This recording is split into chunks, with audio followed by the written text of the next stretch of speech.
Shalom, selamat malam jemaat yang dikasihi Tuhan. Malam hari ini kita akan masuk dalam ibadah kategorikal ministry. Kita akan bersama-sama berdoa. Kami bersyukur kepada Bapa Allah yang kuasa, yang menaungi kehidupan kami dengan kasih setia Tuhan. Biar kami boleh menaikkan syukur kami melalui pujian dan firman-Mu boleh menguatkan setiap kami. Di dalam nama Tuhan Yesus Kristus, amin. Malam hari ini saya mengajak saudara-saudari yang ada di rumah, kita mau bersama-sama menaikkan pujian.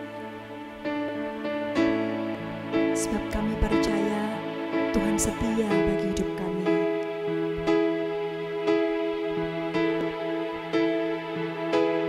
Sekalipun aku dalam lembah kelam, ku tak takut sebab Kau besertaku.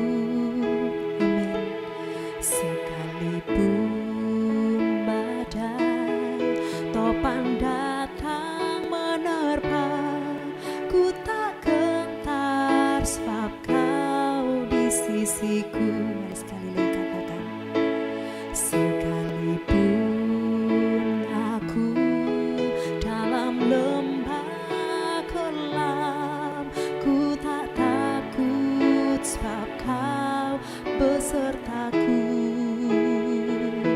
Sekalipun badai topan datang menerpa, ku tak gentar sebab Kau di sisiku. Aku percaya berkat-Mu atasku melimpah, kebajikan kemurahan selalu mengikutiku. Ku puji, ku sembah Kau Tuhan. Amin. Sekalipun aku dalam lembah kelam, ku tak takut sebab Kau besertaku. Sekalipun badai topan datang menerpa, ku tak gentar sebab Kau di sisiku. Amin. Aku percaya berkat-Mu atasku melimpah, yes. Kebajikan kemurahan selalu mengikutiku. Ku puji, ku sembah Kau Tuhan. Aku percaya, aku percaya berkat-Mu atasku melimpah. Amin. Kebajikan kemurahan selalu mengikutiku. Ku puji, ku sembah Kau Tuhan. Mari sama-sama dengan iman katakan. Aku percaya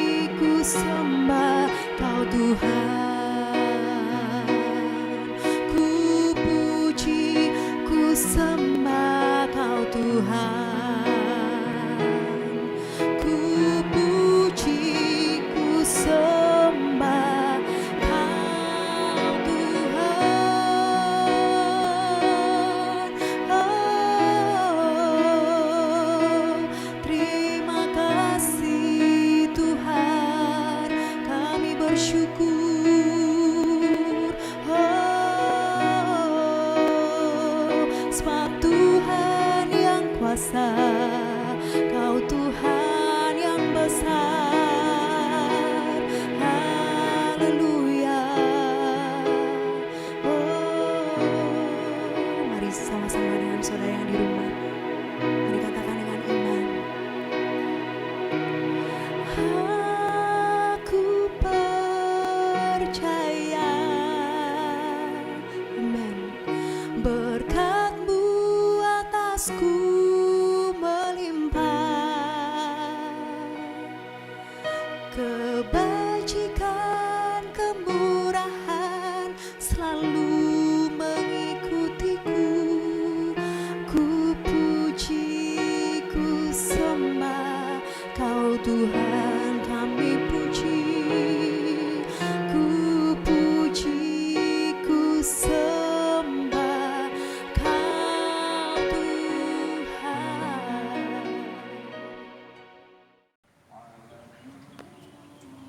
Shalom, senang berjumpa kembali dengan Bapak Ibu sekalian. Meskipun kita masih tetap dalam ibadah online, tapi saya percaya kalau kita sungguh-sungguh bersehati di dalam Tuhan, kuasa Tuhan ada di tengah-tengah kita saat ini. Nah, sebelum kita akan mulai masuk di dalam kebenaran firman Tuhan, saya ajak kita sama-sama tundukkan kepala dan kita masuk dalam doa. Tuhan Yesus, kami mengucap syukur buat segala kebaikan Tuhan, pemeliharaan Tuhan yang Tuhan sudah berikan dalam hidup kami. Apabila kami saat ini masih sehat, masih tidak kekurangan suatu apapun, masih kuat dan mau belajar firman Tuhan, terima kasih, itu semua berkat kemurahan Tuhan. Saat ini Tuhan beri kami telinga seorang murid, sehingga kami mau Tuhan menerima kebenaran firman-Mu. Kami boleh diteguhkan oleh kebenaran firman-Mu menjadi rema di dalam hati kami. Dan Roh Kudus akan memberi kami kekuatan sehingga kami dapat melakukannya dalam hidup kami sehari-hari. Biar firman-Mu selalu menjadi kekuatan dalam hidup kami. Terima kasih Tuhan. Kami serahkan waktu pemberitaan firman-Mu ini dari awal hingga pada akhirnya. Kami hanya minta kuasa Roh Kudus-Mu yang menuntun, pakai hamba-Mu yang penuh dengan keterbatasan ini, sehingga menjadi alat-Mu yang Tuhan urapi dengan pakai dan luar biasa. Terima kasih Tuhan Yesus. Hamba serahkan doa ini di dalam nama Tuhan Yesus Kristus Allah yang hidup. Haleluya. Amin. Hari ini kita mau belajar mengenai sebuah tema. Saya beri kasih tema untuk renungan hari ini adalah ketika Tuhan jamah hati saya. Ketika Tuhan jamah hati saya. Karena ini adalah juga merupakan pengalaman. Kita orang yang dulu pernah hidup di dalam kegelapan. Ketika kita sekarang ini diambil Tuhan, keluar dari kegelapan menuju terangnya yang ajaib. Ketika Tuhan masuk dalam hati, semua dalam hidup terasa beda. Dan disitulah kita akan belajar. Hari ini ada satu orang yang ketika Tuhan jamah hatinya, perubahan besar terjadi, bahkan untuk seisi rumahnya. Kita sama-sama buka di Injil Lukas pasal yang ke-19, ayat pertama sampai ayat yang ke-10. Injil Lukas pasal yang ke-19, ayat yang pertama sampai ayat yang ke-10. Yesus masuk ke kota Yeriko dan berjalan terus melintasi kota itu. Di situ ada seorang bernama Sakeus, kepala pemungut cukai, dan ia seorang yang kaya. Ia berusaha untuk melihat orang apakah Yesus itu, tetapi ia tidak berhasil karena orang banyak, sebab badannya pendek. Maka berlarilah ia mendahului orang banyak, lalu memanjat pohon ara untuk melihat Yesus yang akan lewat di situ. Ketika Yesus sampai ke tempat itu, ia melihat ke atas dan berkata, "Sakeus, segeralah turun, sebab hari ini aku harus menumpang di rumahmu." Lalu Sakeus segera turun dan menerima Yesus dengan sukacita. Tetapi semua orang yang melihat hal itu bersungut-sungut. Katanya, ia menumpang di rumah orang berdosa. Tapi Sakeus berdiri dan berkata kepada Tuhan, "Tuhan, setengah dari milikku akan kuberikan kepada orang miskin. Dan sekiranya ada sesuatu yang kuperas dari seseorang, akan kukembalikan 4 kali lipat." Kata Yesus kepadanya, "Hari ini telah terjadi keselamatan kepada rumah ini, karena orang ini pun anak Abraham. Sebab anak manusia datang untuk mencari dan menyelamatkan yang hilang. Hari ini kita belajar dari fakta sejarah mengenai seorang yang bernama Sakeus. Sesuai dengan tema firman Tuhan hari ini, ketika Tuhan jamah hati Sakeus, seluruh hidupnya berubah. Demikian juga dengan kita. Tidak mudah loh untuk seorang pemungut cukai yang dimana terkenal sebagai orang yang berdosa. Maka ketika Tuhan hendak harus menumpang di rumah Sakeus, orang-orang banyak mengatakan, kenapa Tuhan harus menumpang di rumah orang berdosa? Cap ini sangat jelek melekat.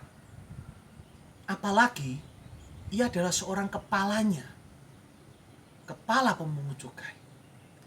Kalau diibaratkan bahasa kasarnya hari ini, orang berdosa itu orang yang kejam, orang yang jahat. Boleh dikatakan ia adalah seorang yang kurang tidak baik. Ini adalah kepalanya. Kalau dalam bahasa kita hari-hari ini mungkin bisa dikatakan kepala geng, kepala preman, kepala mafia, kepala gangster. Ini bukan jabatan yang main-main untuk di dunia kegelapan. Sehingga ketika Tuhan harus menumpang ke rumahnya, semua orang harus menghakimi dia dengan kata-kata kenapa Tuhan harus menumpang di rumah orang berdosa. Selain daripada itu, ia juga adalah orang yang kaya.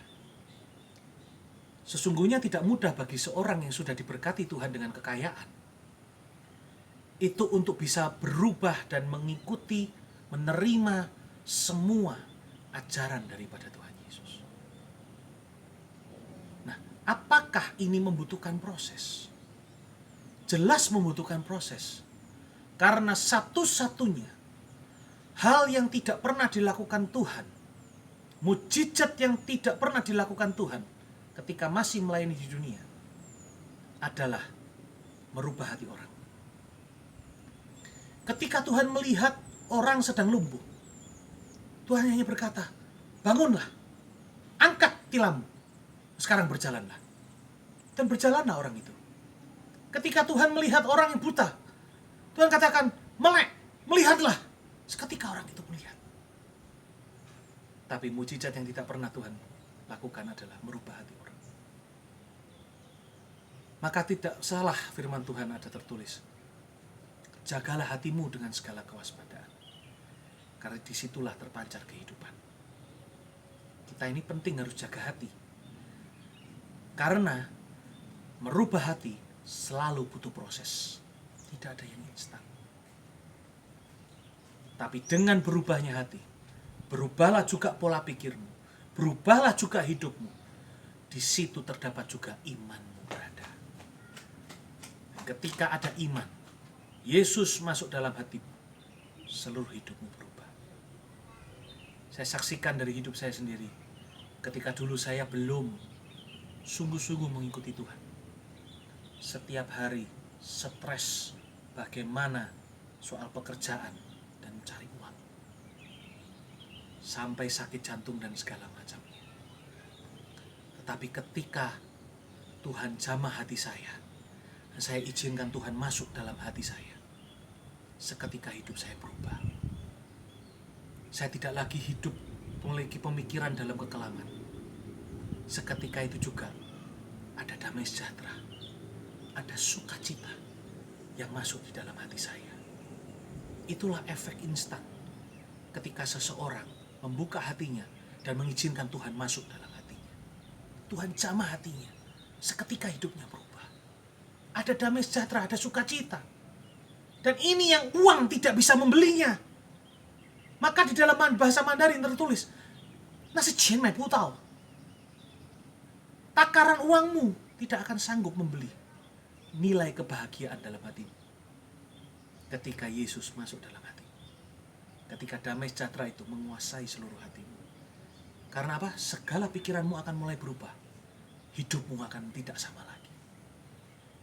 Tuhan Yesus juga tidak seketika, sekonyong-konyong bisa merubah hati Sakeus.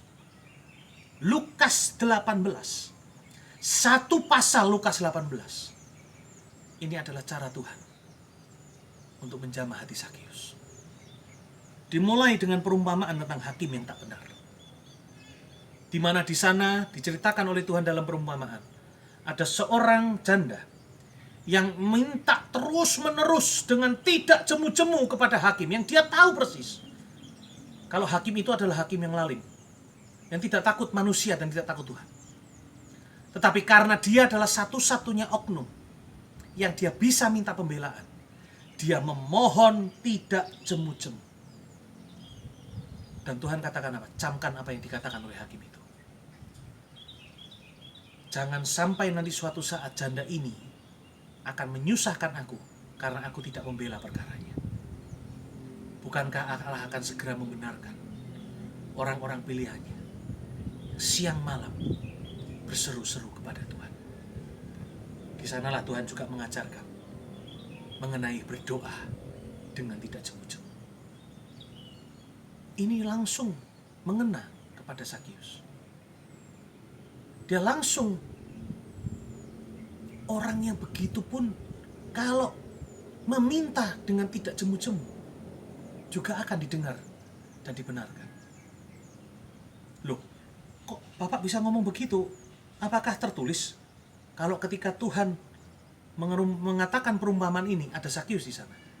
Saya yakin dan percaya ketika Tuhan bicara segala perumpamaan dan apa yang ada tertulis di dalam Lukas 18, di sana Tuhan melihat ada Sakeus.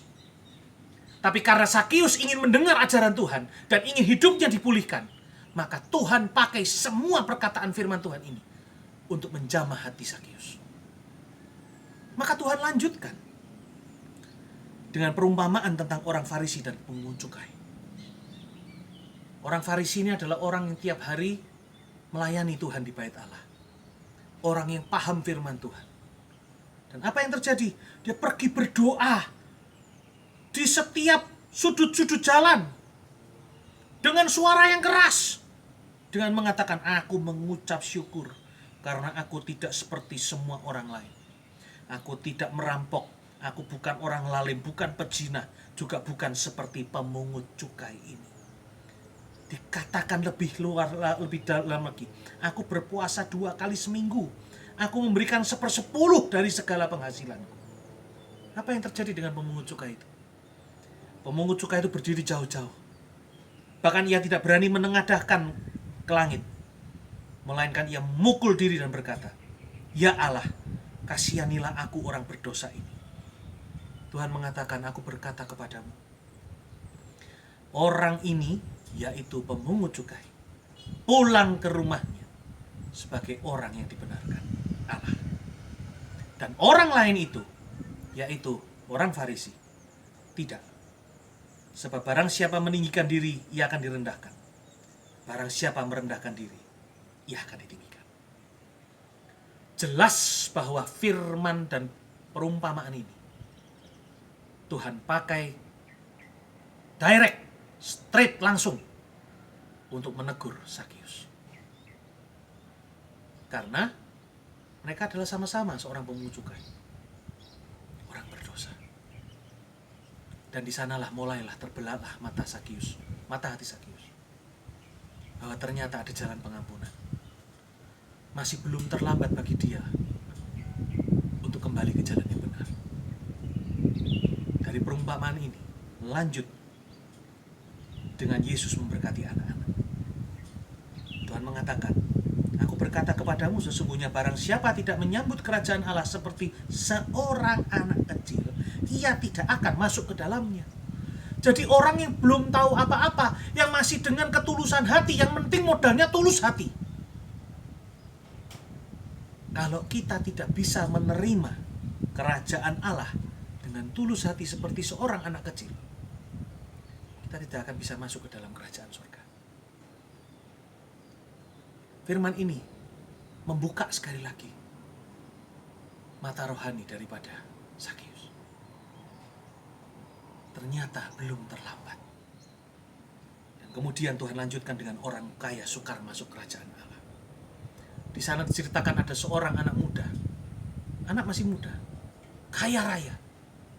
Dan yang terlebih luar biasa lagi, dia ternyata taat firman Tuhan. Dia datang dengan Tuhan dengan bangganya. Tuhan, apalagi yang harus aku perbuat untuk memperoleh hidup yang kekal? Tuhan tahu maksud anak muda ini adalah untuk membuktikan bahwa dia orang berkenan kepada Tuhan. Tuhan menjawab, lakukanlah semua perintah Tuhan. Pemuda ini berani menjawab loh. Semua sudah aku lakukan. Aku tidak membunuh, aku tidak berzina, aku tidak mencuri, tidak mengucapkan saksi dosa. Dia menghormati orang tuanya. Wow, ini kalau dalam bahasa hari-hari hari ini, anak muda seperti ini, sudah muda, kaya, taat firman, hormat orang tua. Oh, ini calon mantu idaman zaman now. Oh. Tapi apa kata Tuhan? Masih kurang satu. Jualah semua hartamu, bagikan kepada orang yang membutuhkan, dan kembali mengikut aku. Apa reaksi pemuda kaya ini? Ia langsung sedih hatinya, karena ia sangat kaya. Ada satu hal yang dia tidak bisa lepaskan dalam hidup, yaitu kekayaannya. Seolah-olah kalau itu hilang, dunianya runtuh. Maka Tuhan katakan, betapa sukarnya seorang kaya masuk ke dalam kerajaan Allah. Jelas ini juga bicara mengenai Sakeus. Selama ini sebagai seorang kepala pemungut cukai, dia banyak melakukan pemerasan. Dia banyak melakukan penagihan di luar apa yang harus dia tagihkan. Maka kenapa orang banyak membenci dia, tidak suka dengan dia dan menganggap dia orang berdosa? Dia sendiri butuh pengampunan. Dia sendiri ingin berubah. Mungkin selama ini yang menurut dia paling utama adalah kekayaan. Tapi ketika dia mulai mendengar ajaran Tuhan, dan Tuhan mulai jamah hatinya melalui kebenaran firman Tuhan yang disampaikan Tuhan, di sepanjang Lukas 18, hatinya mulai tergerak. Hatinya mulai merasa Tuhan sedang menegur dia. Dia harus segera berubah sebelum terlambat. Dilanjutkan kembali sama Tuhan mengenai upah mengikuti Yesus. Tuhan mengatakan, aku berkata kepadamu, sesungguhnya setiap orang yang karena kerajaan Allah meninggalkan rumahnya, istrinya, saudaranya, orang tuanya, anak-anaknya, akan menerima kembali lipat ganda. Pada masa ini juga dan masa yang akan datang, ia akan menerima hidup yang kekal. Bukan berarti dalam mengikut Tuhan kita harus meninggalkan keluarga kita, terus kita berpisah dengan mereka. Bukan seperti itu. Artinya, ada waktunya kita mengurus keluarga kita. Tapi ada waktunya kita memperhatikan pekerjaan Tuhan. Kalau keluarga kita membuat kita terlalu fokus sehingga kita lupa untuk melakukan pekerjaan Tuhan, itu yang membuat kita tidak berkenan. Ini yang disampaikan Tuhan. Dan itu menegur hati Sakeus. Bahwa ternyata hidup kekal itu lebih penting daripada harta yang berlimpah. Tuhan melanjutkan yang terakhir, yang akhirnya membuat iman Sakeus timbul, yaitu ketika Yesus menyembuhkan seorang buta dekat Yeriko. Di Injil Lukas ini tidak tertulis namanya, tapi di Injil Markus tertulis dengan nama Bartimeus. Ketika Tuhan melihat, ketika Sakeus melihat dengan mata kepalanya bahwa ada seorang buta yang duduk meminta-minta, buta, dia terus memanggil Tuhan, Yesus, anak Daud, kasihanilah aku. Anak Daud, kasihanilah aku. Orang banyak berusaha untuk membuat dia bungkam. Jangan teriak-teriak. Tapi semakin banyak orang itu melarang dia untuk berkata-kata, untuk memanggil Tuhan, semakin keras teriakannya. Dan akhirnya teriakan itu yang didengar oleh Tuhan. Maka hati Tuhan tergerak. Kemudian Tuhan panggil Bartimeus ini. Tuhan bertanya padanya, apa yang engkau ingin aku lakukan padamu? Supaya aku dapat melihat, Tuhan. Dan seketika itu melihatlah Di sanalah untuk pertama kalinya Sakeus melihat perubahan besar, mujizat itu nyata.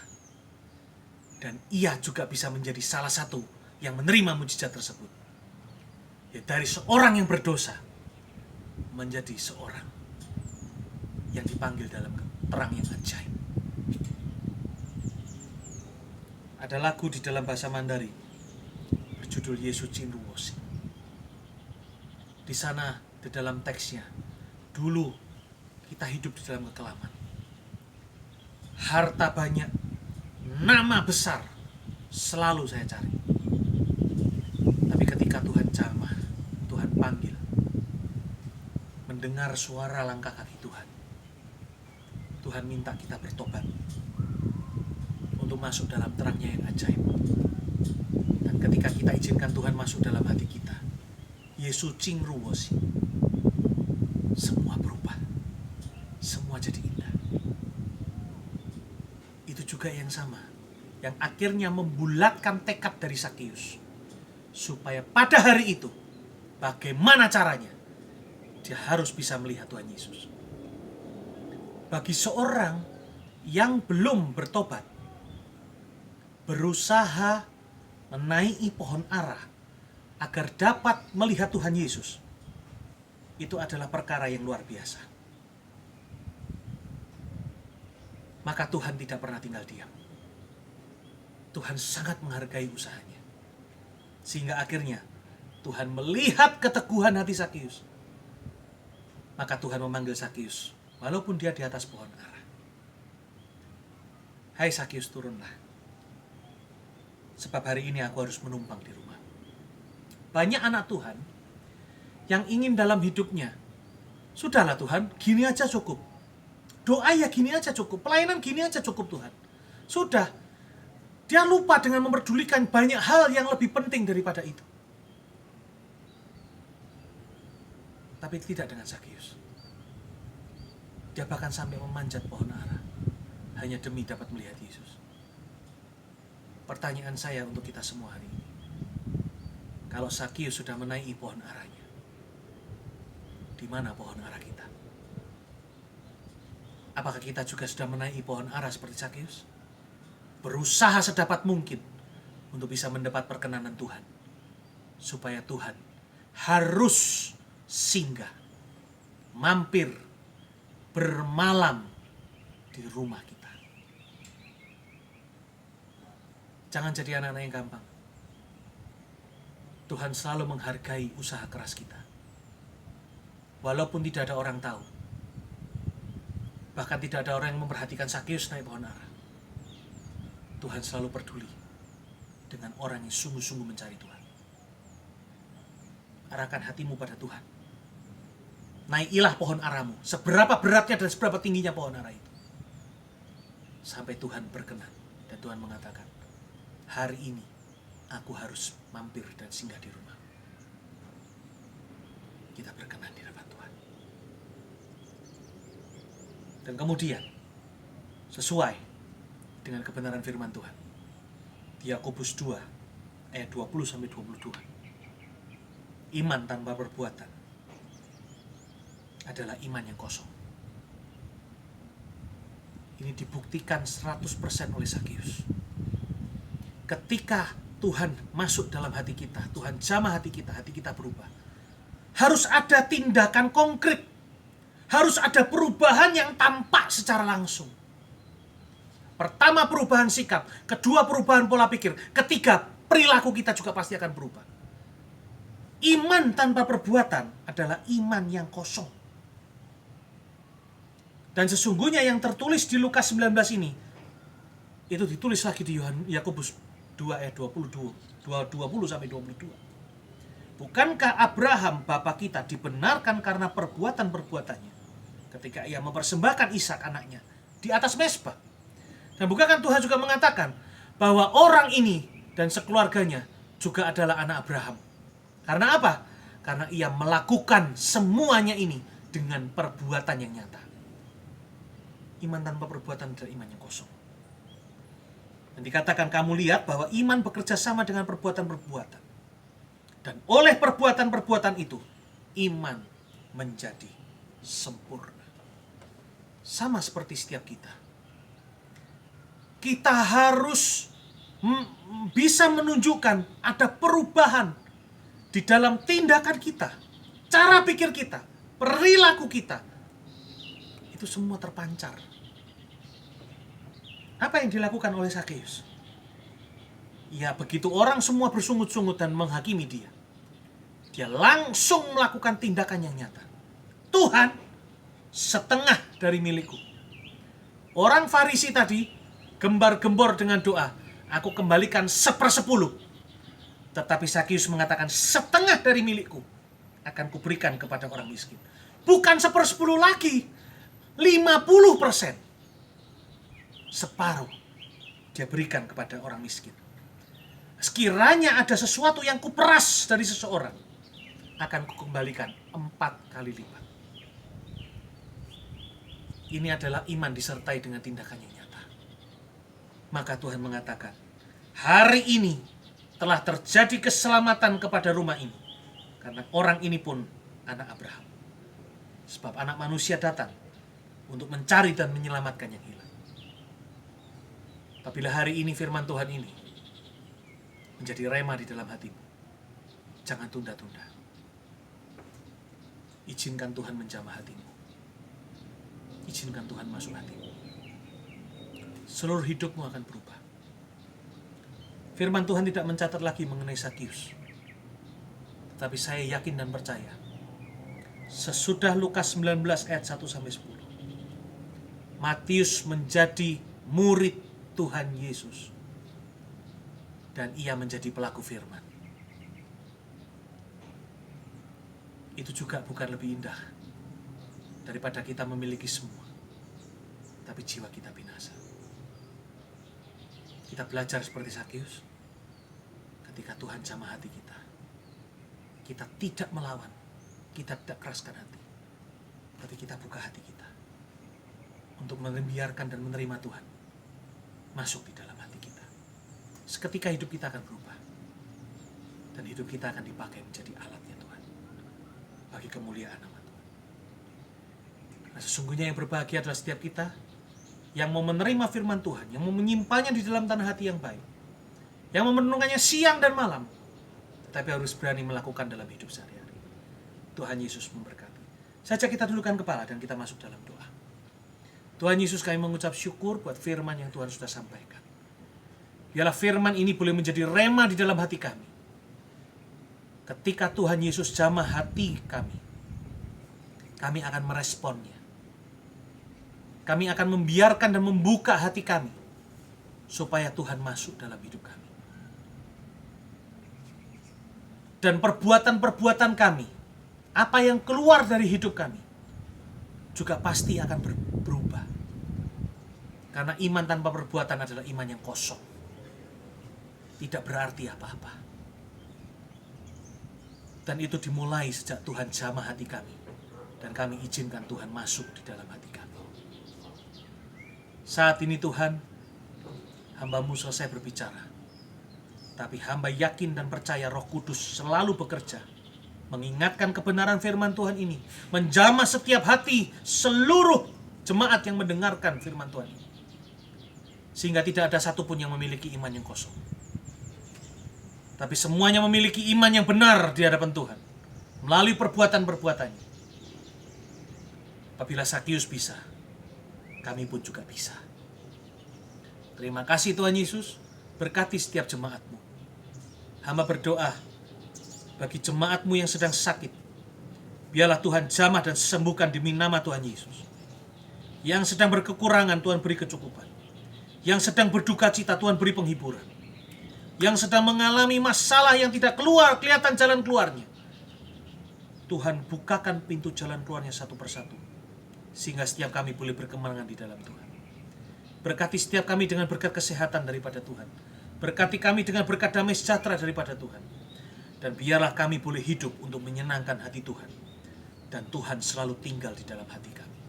Sebagai Raja dan Juru Selamat kami yang hidup. Kami alaskan doa kami ini dan mengucap syukur. hanya di dalam nama Tuhan Yesus Kristus Allah yang hidup. Haleluya. Amin.